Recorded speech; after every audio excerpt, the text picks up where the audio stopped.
From the line of Shem, a family moved through generations until one man stood at the center.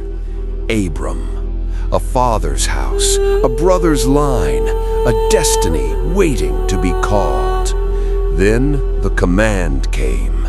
Leave your land, leave your people, go. Abram obeyed. He entered the promise, faced famine, went down into Egypt where fear tested faith. He returned with wealth, with tension, and with a land that could not hold them both. Abram chose peace, Lot chose the plain, and the journey divided. This is not legend, this is the beginning of the story that would shape history.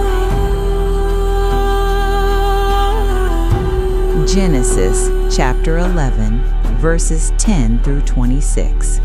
From Shem to Abram.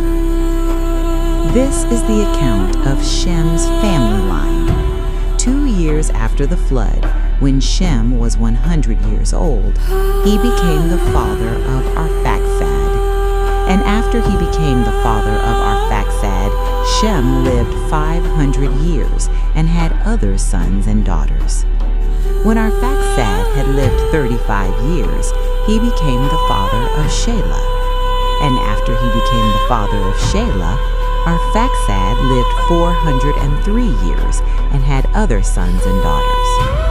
When Shelah had lived 30 years, he became the father of Eber. And after he became the father of Eber, Shelah lived 403 years and had other sons and daughters. When Eber had lived 34 years, he became the father of Peleg. And after he became the father of Peleg, Eber lived 430 years and had other sons and daughters. When Peleg had lived 30 years, he became the father of Reu. And after he became the father of Reu, Peleg lived 209 years and had other sons and daughters. When Reu had lived 32 years, he became the father of Serug. And after he became the father of Serug, Reu lived 207 years and had other sons and daughters. When Serug had lived 30 years, he became the father of Nahor. And after he became the father of Nahor, Serug lived 200 years and had other sons and daughters. When Nahor had lived 29 years, he became the father of Terah. And after he became the father of Terah, Nahor lived 119 years and had other sons and daughters. After Terah had lived 70 years, he became the father of Abram, Nahor, and Haran. Genesis chapter 11, verses 27 through 32. Abram's family. This is the account of Terah's family line. Terah became the father of Abram, Nahor, and Haran. And Haran became the father of Lot. While his father Terah was still alive, Haran died in Ur of the Chaldeans, in the land of his birth.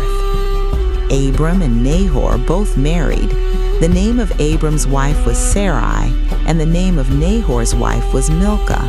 She was the daughter of Haran, the father of both Milcah and Iscah. Now Sarai was childless because she was not able to conceive. Terah took his son Abram, his grandson Lot, son of Haran, and his daughter-in-law Sarai, the wife of his son Abram, and together they set out from Ur of the Chaldeans to go to Canaan. But when they came to Haran, they settled there. Terah lived 205 years, and he died in Haran. Genesis chapter 12, verses 1 through 9. The call of Abram. The Lord had said to Abram, "Go from your country, your people, and your father's household to the land I will show you. I will make you into a great nation, and I will bless you. I will make your name great, and you will be a blessing. I will bless those who bless you, and whoever curses you I will curse, and all peoples on earth will be blessed through you." So Abram went as the Lord had told him, and Lot went with him. Abram was 75 years old when he set out from Haran. He took his wife Sarai, his nephew Lot, all the possessions they had accumulated, and the people they had acquired in Haran, and they set out for the land of Canaan, and they arrived there. Abram traveled through the land as far as the site of the great tree of Moreh at Shechem. At that time the Canaanites were in the land. The Lord appeared to Abram and said, "To your offspring I will give this land." So he built an altar there to the Lord who had appeared to him. From there he went on toward the hills east of Bethel and pitched his tent, with Bethel on the west and Ai on the east. There he built an altar to the Lord and called on the name of the Lord. Then Abram set out and continued toward the Negev.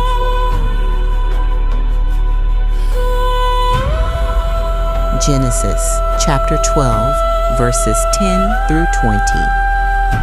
Now there was a famine in the land, and Abram went down to Egypt to live there for a while, because the famine was severe. As he was about to enter Egypt, he said to his wife Sarai, "I know what a beautiful woman you are. When the Egyptians see you, they will say, 'This is his wife.' Then they will kill me, but will let you live. Say you are my sister, so that I will be treated well for your sake, and my life will be spared because of you." When Abram came to Egypt, the Egyptians saw that Sarai was a very beautiful woman. And when Pharaoh's officials saw her, they praised her to Pharaoh, and she was taken into his palace. He treated Abram well for her sake, and Abram acquired sheep and cattle, male and female donkeys, male and female servants, and camels. But the Lord inflicted serious diseases on Pharaoh and his household because of Abram's wife Sarai.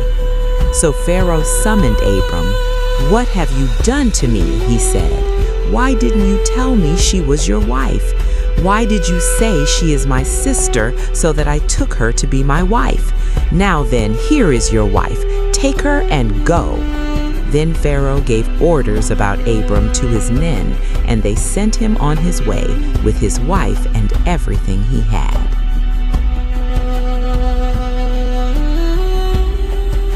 Genesis chapter 13, verses 1 through 18. Abram and Lot separate. So Abram went up from Egypt to the Negev with his wife and everything he had, and Lot went with him. Abram had become very wealthy in livestock and in silver and gold. From the Negev he went from place to place until he came to Bethel, to the place between Bethel and Ai where his tent had been earlier, and where he had first built an altar. There Abram called on the name of the Lord.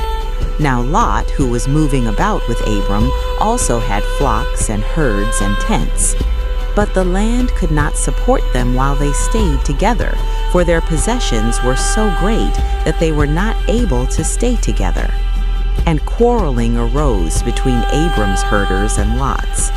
The Canaanites and Perizzites were also living in the land at that time. So Abram said to Lot, "Let's not have any quarreling between you and me, or between your herders and mine, for we are close relatives. Is not the whole land before you? Let's part company. If you go to the left, I'll go to the right. If you go to the right, I'll go to the left." Lot looked around and saw that the whole plain of the Jordan toward Zoar was well watered, like the garden of the Lord, like the land of Egypt. This was before the Lord destroyed Sodom and Gomorrah. So Lot chose for himself the whole plain of the Jordan and set out toward the east. The two men parted company. Abram lived in the land of Canaan, while Lot lived among the cities of the plain and pitched his tents near Sodom. Now the people of Sodom were wicked and were sinning greatly against the Lord. The Lord said to Abram after Lot had parted from him, "Look around from where you are, to the north and south, to the east and west. All the land that you see I will give to you and your offspring forever. I will make your offspring like the dust of the earth, so that if anyone could count the dust, then your offspring could be counted. Go, walk through the length and breadth of the land, for I am giving it to you." So Abram went to live near the great trees of Mamre at Hebron, where he pitched his tents. There he built an altar to the Lord. Thank you for joining us on this journey through one of the most defining moments in human history. From the line of Shem to the call of Abram to a promise that reshaped the land. But the journey is not over. War is coming. Kings will rise. Lot will be taken. And in the silence of the night, God will bind himself to Abram with a covenant that will last forever. This is Arklight Studios, where scripture comes alive through cinematic storytelling. Before you go, don't forget to like, follow, and subscribe to support our mission and never miss an episode. Until the next time, stay faithful, stay curious, and stay in His truth.